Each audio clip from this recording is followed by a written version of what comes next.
जय हिंद साथियों, मैं रजनीश एक बार फिर से आपका स्वागत करता हूं आपके अपने YouTube चैनल ज्ञानदानी एजुकेशनल ट्रस्ट पे। जैसा कि हम लोग लेखपाल की क्लास में ग्रामीण विकास की क्लास पढ़ रहे हैं और तो ग्रामीण विकास की क्लास में हम लोगों ने काफी कुछ पढ़ लिया है, लेकिन आज हमारा काम क्या है, करंट अफेयर को पढ़ना। ठीक है, लेखपाल के लिए इम्पोर्टेंट करंट अफेयर आप लोग यहाँ पे ध्यान दीजिएगा, ये जो इम्पोर्टेंट है। ठीक है, वैसे तो सभी पेपर के लिए है, लेकिन मैं विशेष करके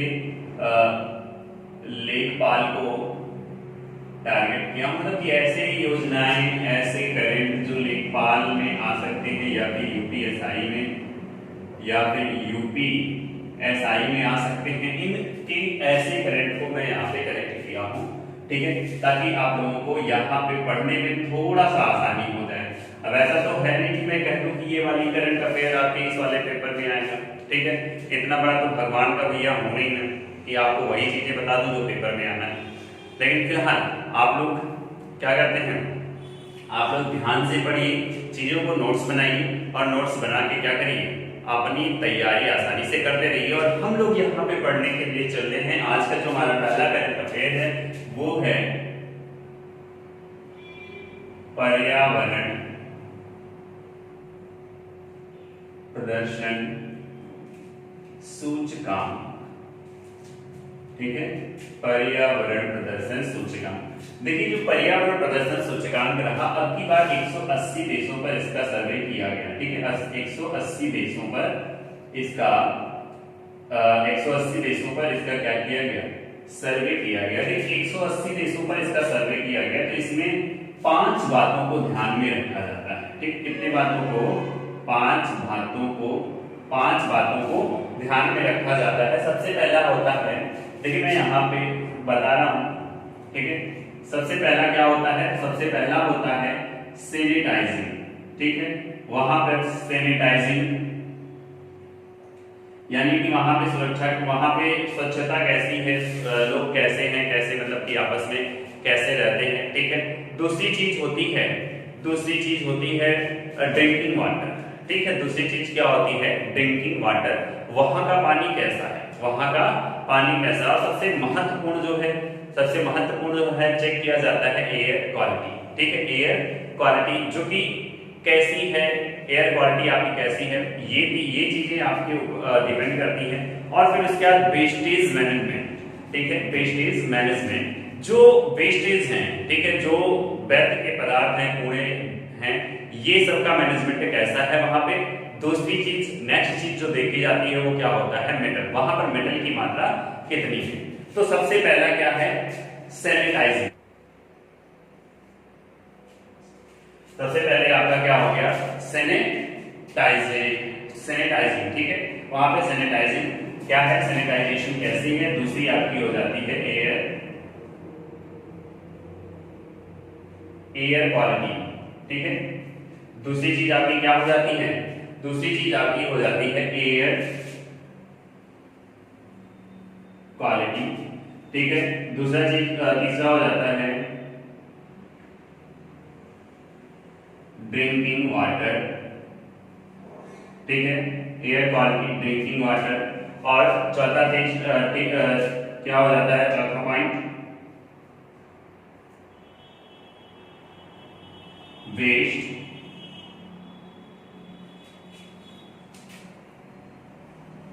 मैनेजमेंट। और पांचवा चीज जो देखा जाता है वो देखा जाता है मेटल्स। ठीक है, पांचवा चीज क्या देखा जाता है, तो पांचवा चीज देखा जाता है आपका मेटल।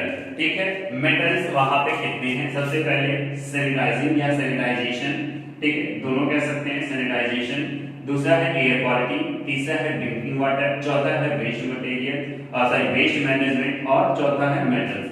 ठीक है, इन सभी चीजों को, जब इन सभी चीजें क्या हो, अच्छी तरीके से हो रही हैं, तो उसी के आधार पर देशों को क्या दिया जाता है, रैंक दिया जाता है। अब बात करते हैं पर्यावरण प्रदर्शन सूचकांक जो है, पर्यावरण प्रदर्शन सूचकांक जो है कितनी बार होता है, कितने सालों में होता है, तो ये होता है 2 सालों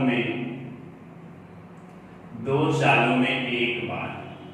ठीक है, कितनी बार होता है, तो 2 सालों में एक बार होता है। चलिए बात को यहां से ध्यान से सुनिएगा, क्या है, ये द्विवर्षीय होता है। ठीक है, ये जो सूचकांक है ये कितने वर्षीय होता है, द्विवर्षीय होता है। अब बात कर लेते हैं कि रैंक, ठीक है, किसकी बात कर लेते हैं, रैंक की बात कर लेते हैं। तो रैंक सबसे पहले अपना प्यारा भारत, ठीक है, अपने प्यारे भारत का रैंक कौन सा है, तो अब की बार भारत रहा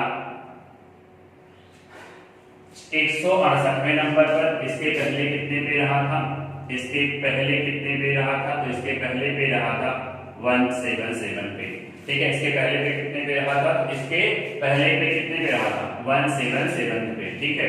अब अगर बात कर लेते हैं कि पहले पे कौन है, पहले पे कौन है, तो पहले पे कौन है, डेनमार्क, ठीक है, पहले पे कौन है, डेनमार्क। चलिए पहले पे आपको पता चल गया डेनमार्क है। दूसरे पे कौन है, दूसरे पे कौन है, दूसरे पे यानी कि सेकंड पे कौन है, जल्दी से कमेंट करके बताइए सेकंड पे कौन है, जल्दी से कमेंट करिए और बताइए कि सेकंड पे कौन है, ठीक है।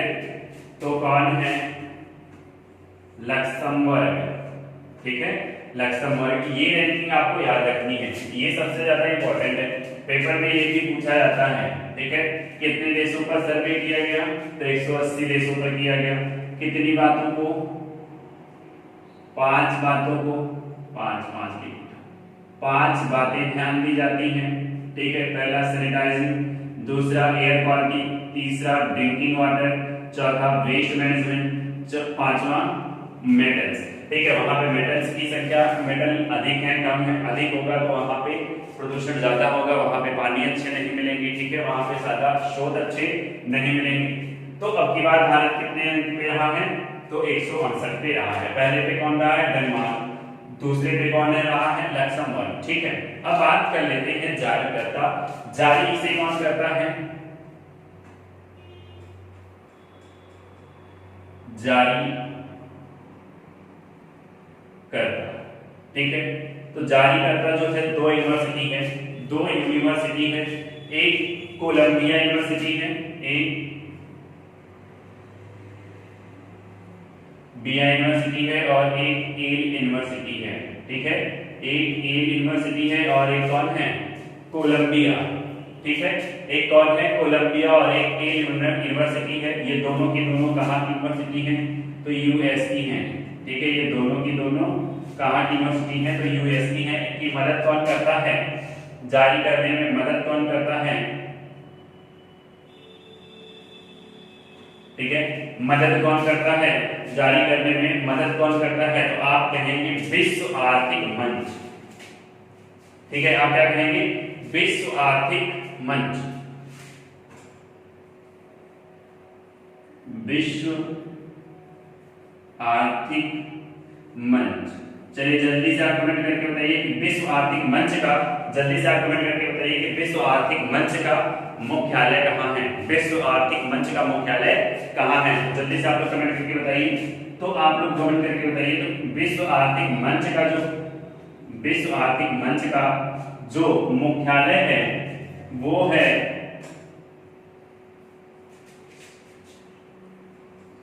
स्विट्जरलैंड में, ठीक है। वो कहां है, तो स्विट्जरलैंड में है। चलिए यहां तक बात आपको समझ में आई होगी।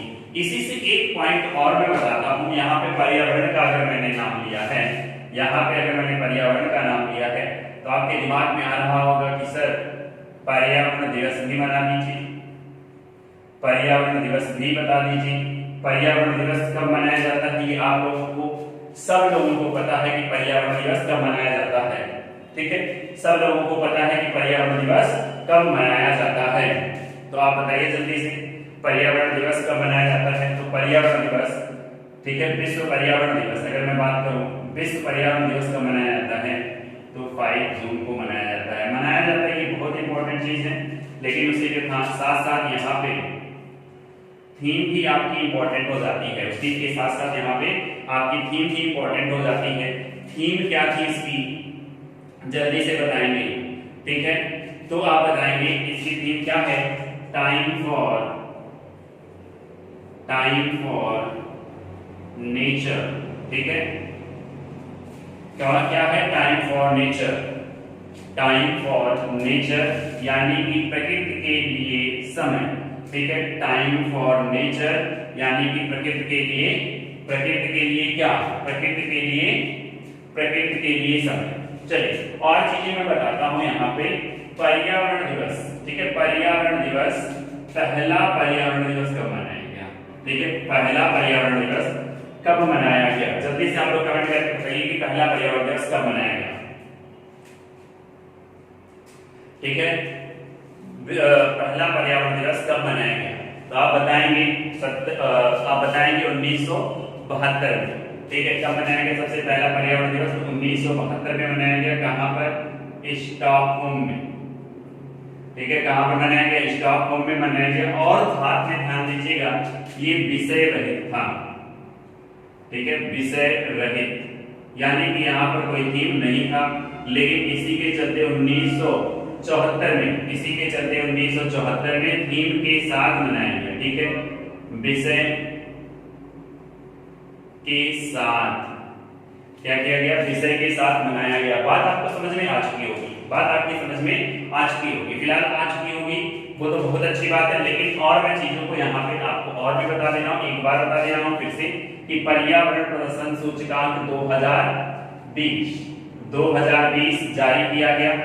तो इसमें कितने देश शामिल थे? तो इसमें 180 देश शामिल थे, जिसमें से भारत का स्थान कौन सा रहा? जिसमें से भारत का स्थान रहा 168। पहले कितना था? 177 था। ठीक है, ये जरूरी नहीं है कि पहले भी 180 देश शामिल रहे हों। ठीक है, चलिए बात आगे करते हैं कि ये जो प्रदर्शन सूचकांक जारी किया जाता है, कैसे किया जाता है? तो सबसे पहले सैनिटाइजिंग को देखकर, वहां पर सैनिटाइजिंग कैसी है, एयर क्वालिटी को देखकर, ठीक है, ड्रिंकिंग वाटर को देखकर, ठीक है, और फिर वेस्ट मैनेजमेंट को देखकर, और वहां पे मेटल की मात्रा को देखकर किया जाता है। बात कर लेते हैं आगे। पहले नंबर पे कौन था? तो पहले नंबर पर डेनमार्क था। दूसरे नंबर पे कौन था? लक्समबर्ग था। और इसी के साथ मैंने बताया कि जारी करता कौन है? तो जारी करता कोलंबिया यूनिवर्सिटी और एल यूनिवर्सिटी। ठीक है, एल यूनिवर्सिटी था, दोनों के दोनों यूएसए के हैं, यूनाइटेड स्टेट के हैं। और इसकी मदद कौन करता है? विश्व आर्थिक मंच, वर्ल्ड इकोनॉमिक, ठीक है, वर्ल्ड इकोनॉमिक फर्म जो है इसका क्या करता है? जारी करता है। ठीक है, मदद करता है। और इसकी जो राजधानी, इसकी जो क्या कहते हैं, हेडक्वार्टर है, इसकी जो हेडक्वार्टर है वो कहां पे है? स्विट्जरलैंड में है। फिर मैंने आपको बताया पर्यावरण दिवस, ठीक है, विश्व पर्यावरण दिवस है। विश्व पर्यावरण दिवस कब मनाया जाता है? तो आपने कहा सर 5 जून को मनाया जाता है। फिर इसकी थीम क्या थी? प्रकृति के लिए समय। ठीक है, थीम फॉर नेचर। फिर उसके बाद मैंने बताया कि पहला पर्यावरण दिवस कब मनाया गया? तो 1972 में मनाया गया। कहां पे? स्टॉकहोम में। कोई थीम नहीं थी, लेकिन उसके बाद 1974 से विषय के साथ मनाया जाने लगा। 1974 में क्या किया जाने लगा? विषय के साथ मनाया जाने लगा। बात आपको यहाँ तक समझ में आ चुकी होगी। ठीक है, बात अगर आपको यहाँ तक समझ में आ चुकी है तो आप लोग जल्दी से क्या कर लीजिए, इसका स्क्रीनशॉट लीजिए। इसी से मिलता जुलता एक क्वेश्चन और है, मैं उसे भी बता दे रहा हूँ। ठीक है, उसे भी बता दे रहा हूं और उसमें काम दे रहा हूं। देखिए क्या है? जैव विविधता।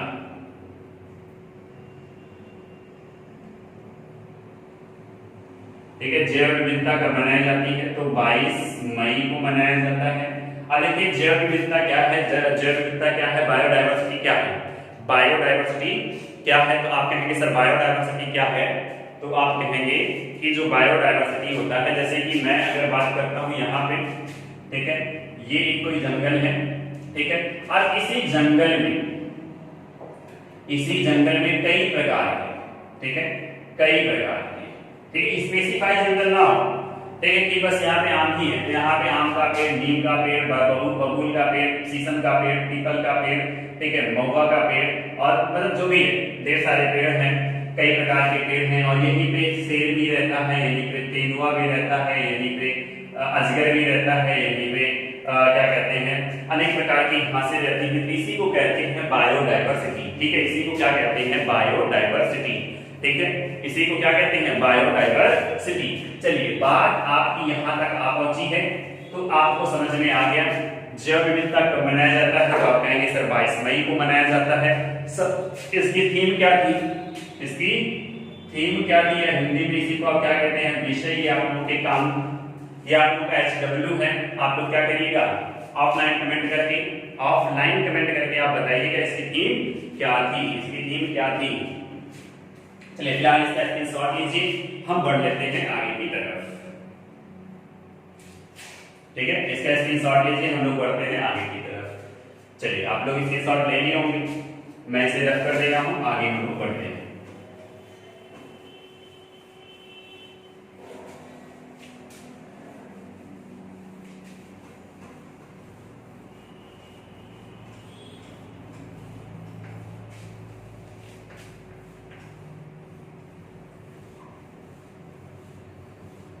जैसा कि हम लोगों ने कहा था, हमने कहा था कि हम आज की करंट वो क्या कहते हैं क्वेश्चंस कराएंगे, लेकिन हमने क्वेश्चंस आगे नहीं कराए।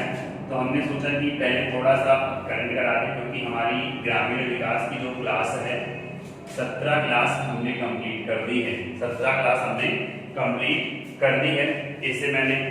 इसमें मैंने 2-3 क्लास क्या लिए हैं क्वेश्चंस के भी लिए, 2-3 क्लास कैसे लिए क्वेश्चंस के भी लिए हैं। ठीक है, तो मैंने सोचा कि अभी करंट अफेयर की इसके लिए 2 ही क्लास हुई है, तो थोड़ा सा करंट अफेयर और आगे बढ़ाते हैं, फिर क्वेश्चंस को करते हैं। ठीक है, आप ही लोगों के लिए थोड़ा सा इंपॉर्टेंट होगा, अच्छा होगा कि आपको पेशेंस के साथ हमारे साथ जुड़े रहिए। हम आपको सारी की सारी चीजें कराऊंगा। अगर ग्रामीण विकास में, ठीक है, अगर ग्रामीण विकास में कितना क्वेश्चन आता है 25 क्वेश्चन, ठीक है, जिसमें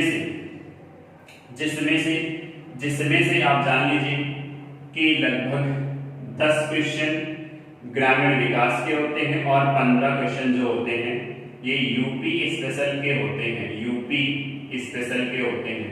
और यूपी स्पेशल में कम से कम 3 क्वेश्चन से लेके 4 क्वेश्चन जो होती है यूपी योजनाओं के बारे में होती है।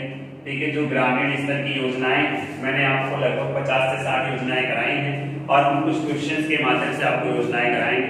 जो ग्रामीण से रिलेटेड योजनाएं हैं उन योजनाओं को आप पढ़िए, और साथ में कैसी योजना होनी चाहिए, साथ में कैसी योजना होनी चाहिए तो सक्सेस होनी चाहिए, सफल होनी चाहिए। ठीक है, सफल योजना होनी चाहिए, नहीं तो कोई भी योजना आई अप्लाई भी नहीं हुई वो विफल रहेगी, उसको भी याद करके आप बैठ रहे हो।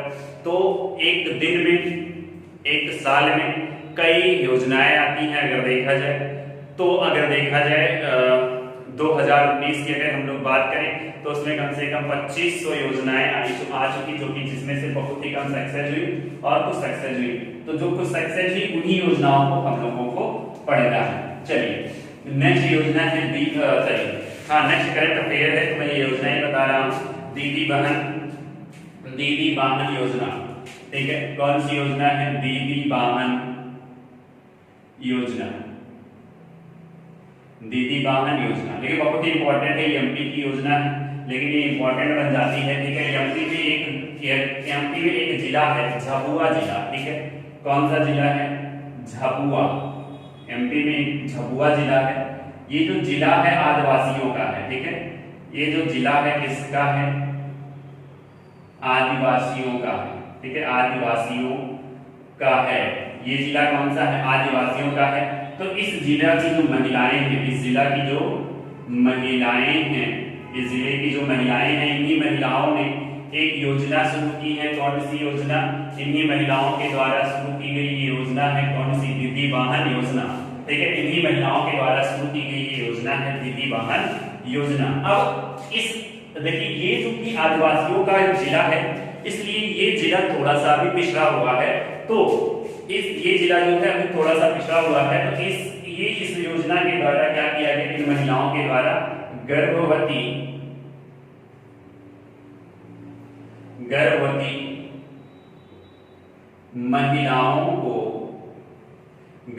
महिलाओं को सहायता प्रदान करना। ठीक है, गर्भवती महिलाओं को क्या करना?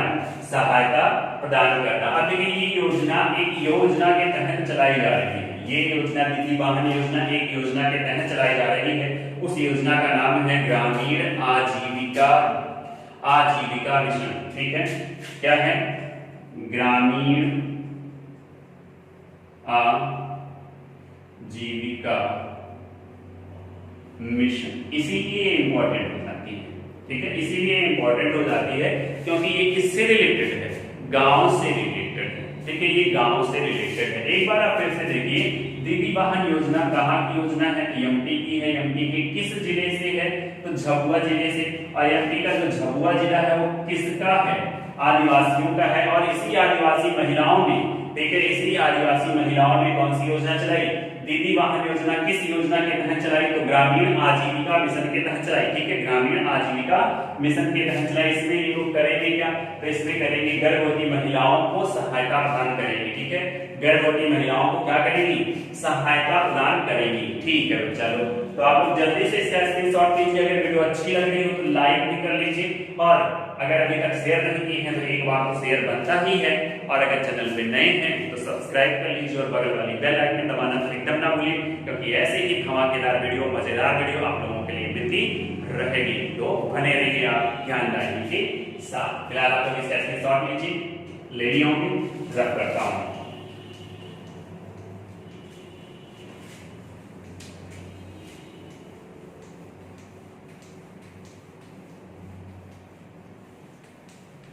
चलिए, बहुत ही अच्छी बात है, बहुत ही अच्छी बात है। हम लोग इतना कर लिए, आगे हम लोग चलते हैं ग्रामीण कल्याण रोजगार योजना।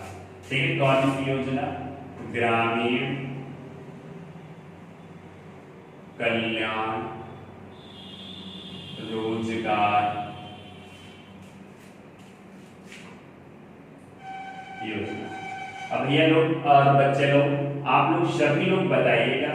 अब तो हम बड़ा लिख रहे हैं ना, अब तो हम बड़ा लिख रहे हैं ना, आप लोगों को समझ में आ रहा है ना। आप लोगों ने कई बार कमेंट किया सर बोर्ड पे थोड़ा बड़ा लिखिए, तो मैं थोड़ा बड़ा लिखने की आदत डाल रहा हूँ। ठीक है, पहले ही मेरी राइटिंग बहुत अच्छी है, अब और भी अच्छी है।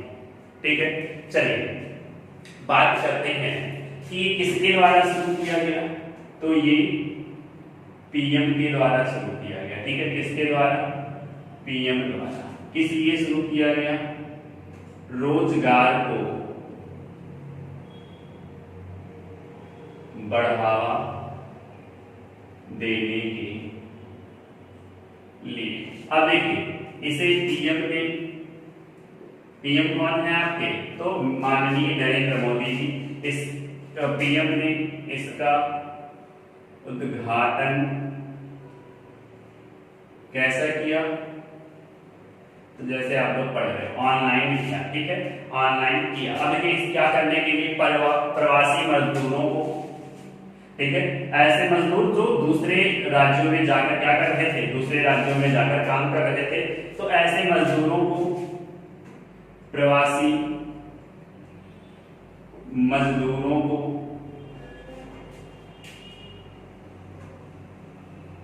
रोजगार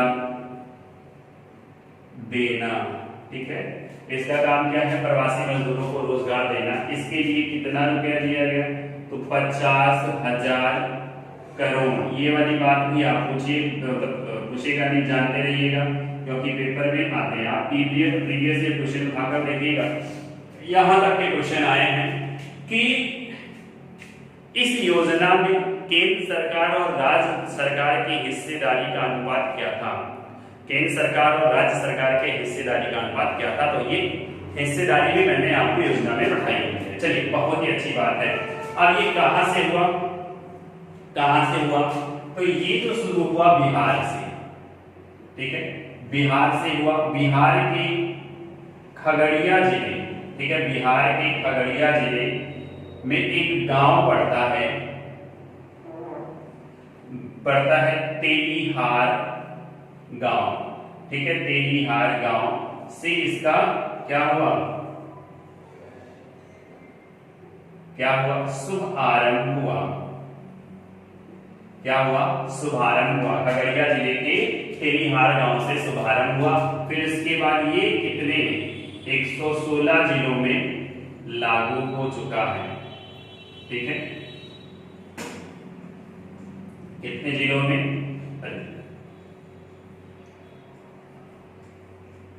116 जिलों में क्या हो चुका है, लागू हो चुका है। चलिए जल्दी से आप लोग इसका स्क्रीनशॉट लीजिए। हम लोग पढ़ते हैं नेक्स्ट टॉपिक के तरफ, ठीक है, नेक्स्ट टॉपिक में नेक्स्ट करंट की तरफ। चलिए आप लोग स्क्रीनशॉट ले लिए होंगे। तो आप लोगों के सामने आता है एक और आप लोग बीमारी का नाम सुने होंगे टीबी, क्षय रोग जिसे आप लोग बोलते हैं, ठीक है। और हम लोग यानी कि मेडिकल टर्म वाले, मतलब मैथमेटिकल वाले नहीं, मेडिकल वाले इसे क्या कहते हैं, ट्यूबरक्लोसिस। मेडिकल वाले इसे क्या कहते हैं, ट्यूबरक्लोसिस। अब देखो क्या होता है इस टीबी, ठीक है, टीबी या फिर किसी को बोलते हैं क्षय रोग। अब देखो इसे याद करने का तरीका, तो इसके वायरस को याद करने का तरीका क्या है, ठीक है, इसके बैक्टीरिया को याद करने का तरीका क्या है, सॉरी वायरस नहीं बैक्टीरिया। तो क्या होता है इसका वायरस, इसके बैक्टीरिया का नाम क्या है, माइक्रोबैक्टीरियम ट्यूबरक्लोसिस, माइक्रोबैक्टीरियम ट्यूबरक्लोसिस। आप लोग को एक ट्रिक बता रहा हूं मैं 4 तारीख से बायो पढ़ाना शुरू करूंगा तो आप लोग को मजा आ जाएगा, ठीक है। मैं आप लोगों को एक ट्रिक बता रहा हूं। क्या ट्रिक है कि अगर आप लोग जितनी भी बीमारी है, चाहे वायरस से हो, चाहे बैक्टीरिया से हो, चाहे जीवाणु से हो, किसी से भी हो, अगर आप लोग क्या करते हैं उसके अंग्रेजी नाम को याद कर लेते हैं। कौन से नाम को, अंग्रेजी नाम को अगर याद कर लेते हैं, ठीक है, अगर अंग्रेजी नाम को याद कर लेते हैं तो उसके बैक्टीरिया में उसका नाम है। अभी मैंने क्या बोला कि टीबी का जो फुल फॉर्म होता है वो क्या होता है, ट्यूबरक्लोसिस, और इसके बैक्टीरिया का नाम है माइक्रोबैक्टीरियम ट्यूबरक्लोसिस। चलिए ये बात तो यहाँ पे हमें नहीं करना है, ठीक है। यहाँ पे वार्षिक रिपोर्ट आई, क्या आई है, वार्षिक रिपोर्ट 2020, ठीक है। क्या आया है, वार्षिक रिपोर्ट 2020 आया है, किसका, टीबी का। तो किस लिए आया है, तो ये टीबी को समाप्त करने के लिए, यानी कि टीबी उन्मूलन के लिए, ठीक है, टीबी उन्मूलन के लिए। अब देखिए टीबी उन्मूलन के लिए रिपोर्ट आया है, तो इसमें जो फर्स्ट पे रहा, सेकेंड पे रहा, थर्ड पे रहा, ये भारत की बात कर रहा हूं, देश की बात मैं नहीं कर रहा हूं, ठीक है, भारत में बात कर रहा हूं। तो भारत के कौन कौन से राज्य रहे, पहले नंबर पे कौन रहा, तो गुजरात रहा, दूसरे नंबर पे कौन रहा, तो दूसरे नंबर पे आंध्र प्रदेश रहा, तीसरे नंबर पे कौन रहा, हिमाचल प्रदेश, ठीक है। तो पहले नंबर पे कौन रहा, गुजरात, दूसरे नंबर पे आंध्र प्रदेश, और चौथे नंबर पे, तीसरे नंबर पे रहा हिमाचल प्रदेश। अब यहीं पे बात कर लेते हैं, अभी यहीं पे बात कर लेते हैं कि पहाड़ी क्षेत्र में पहले नंबर पे कौन रहा, ठीक है। पहाड़ी क्षेत्र वाला राज्य जो है उसमें पहले नंबर पे कौन रहा, तो आप कहेंगे नागालैंड और त्रिपुरा, ठीक है। कौन रहा, नागालैंड और त्रिपुरा, ठीक है। ये कौन से जिले हैं, तो ये कौन से जिले हैं, तो पहाड़ी जिले। अब आप सोच रहे होंगे सर यूटी में कौन था, यूनियन टेरिटरी यानी कि केंद्र शासित में कौन था, तो केंद्र शासित में रहा दादर नागर हवेली और दमन दीव, ठीक है। कौन रहा, दादर नागर हवेली और दमन दीव, ठीक है, दादर नागर हवेली और दमन दीव रहा। चलिए बात आपकी यहां तक एकदम क्लियर होती है, आपकी बात यहां तक क्लियर रहती है कि पहाड़ी क्षेत्र में नागालैंड और त्रिपुरा था, और यूपी में कौन था, दादर नागर हवेली, और राज्यों में सबसे पहले नंबर पे गुजरात, दूसरे नंबर पे हिमाचल, आंध्र प्रदेश, तीसरे नंबर पे आपका रहा, तीसरे नंबर पे आपका रहा हिमाचल प्रदेश। एक पॉइंट यहां से और निकल के आ गया, मेरे दिमाग में आ गया कि भारत टीबी मुक्त बनेगा कब तक, उसका टारगेट क्या रखा गया है, तो 2025 तक भारत टीबी मुक्त होगा। 2025 तक भारत क्या होगा, टीबी मुक्त होगा। 2025 तक भारत क्या हो जाएगा भाई, टीबी मुक्त हो जाएगा। चलिए आप लोग यहाँ तक आप लोगों को समझ में आ चुका होगा, तो इसका स्क्रीनशॉट ले लीजिए। ठीक है, इसका स्क्रीनशॉट ले लीजिए। देखिए मैं इन सभी चीजों को देखिए आपको ये सारी चीजें जो मैं बता रहा हूँ किसी एक मैगजीन में नहीं मिलेगा। ठीक है, किसी एक मैगजीन में नहीं मिलने वाला है। इसके लिए मैंने कई मैगजीन उठाए हैं और ऑफिशियल वेबसाइट से मैंने इसको देखकर बनाया है। ठीक है, तो आप लोग इसे एकदम ध्यान से पढ़िए और ध्यान से रखिए, लिखिए, ताकि आप लोगों को ज्यादा मेहनत ना करना पड़े कि 2-3 मैगजीन 4 मैगजीन पढ़िए तो आप लोगों को करंट अफेयर मिल पाए। ठीक है, क्योंकि ऐसा है नहीं कि आप उठाइए एक पत्रिका, एक मैगजीन उठाइए और उसी से पढ़ लीजिए और आपका क्या हो जाए, करंट अफेयर तैयार हो जाए। ठीक है, तो ऐसा नहीं है, क्योंकि करंट अफेयर से रिलेटेड जितनी भी जानकारी होती है वो आपकी बनती है स्टैटिक जीके। ठीक है, कहीं और से स्टैटिक जीके नहीं आता, कि स्टैटिक जीके दूसरा सब्जेक्ट है। तो जो करंट से निकले हुए तथ्य होते हैं वही आ जाते हैं, उसी को हम लोग क्या कहते हैं, स्टैटिक जीके। चलिए अब बात करते हैं ई पंचायत अवार्ड की। ठीक है, ई पंचायत अवार्ड। ठीक है, ई पंचायत अवार्ड 2020, ई पंचायत अवार्ड 2020 किसे मिला? ई पंचायत अवार्ड 2020 किसे मिला? जल्दी से आप लोग बताएंगे, जल्दी आप लोग कमेंट करके बताएंगे किस राज्य को मिला है। चलिए जल्दी जल्दी जल्दी आप लोग कमेंट करिए, कमेंट करिए, मैं आपके कमेंट देखता रहता हूं। ठीक है, जल्दी से आप कमेंट करिए, कमेंट करके बताइए। ठीक, अभी तो हालांकि चलिए आप लोग का आंसर आ गया होगा अब तक, तो क्या, हिमाचल प्रदेश, हिमाचल प्रदेश। ठीक है, हिमाचल प्रदेश, हिमाचल प्रदेश को ई पंचायत अवार्ड मिला है। ई पंचायत अवार्ड इसलिए मिला है क्योंकि इसने अपने पंचायती केंद्रों को डिजिटल बनाया है। क्योंकि इसने क्या किया है, अपने पंचायती केंद्रों को डिजिटल बनाया है। ठीक है, कितने कितने कितने पंचायतों को, तो इसने 3226, ठीक है, 3226 पंचायतों को क्या कर दिया है, डिजिटल बना दिया है। इसलिए इसे क्या मिला है, ई पंचायत अवार्ड, ई पंचायत अवार्ड। अब आप लोग बता देंगे कि पंचायती राज दिवस कब मनाया जाता है। क्वेश्चन यहां से आपका बन जाता है, पंचायती राज दिवस कब मनाया जाता है, तो आप कहेंगे सर 24 अप्रैल को मनाया जाता है। ठीक है, पंचायती राज दिवस कब मनाया जाता है, तो आप कहेंगे सर 24 अप्रैल को मनाया जाता है। एक क्वेश्चन और यहाँ पर बनता है कि पंचायती राज मंत्री कौन है। ठीक है, पंचायती राज मंत्री कौन है, जल्दी से बताइए, पंचायती राज मंत्री कौन है, तो नरेंद्र सिंह तोमर। कौन है, नरेंद्र सिंह तोमर। ठीक है, नरेंद्र सिंह तोमर कौन है, पंचायती राज मंत्री हैं। चलिए बात बहुत अच्छी है, बात बहुत ही अच्छी है। चलिए नेक्स्ट क्वेश्चन की तरफ स्क्रीनशॉट ले लीजिए, फिर हम लोग नेक्स्ट क्वेश्चन की तरफ बढ़ते हैं।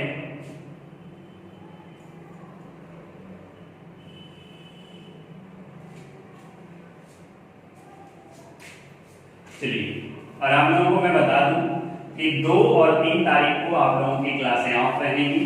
ठीक है, 2 और 3 तारीख को आपकी क्लासें ऑफ रहेंगी और 4 तारीख से फिर से आपको रेगुलर क्लासेस मिलना शुरू हो जाएगी। ठीक है, रेगुलर क्लासेस मिलना शुरू हो जाएगी।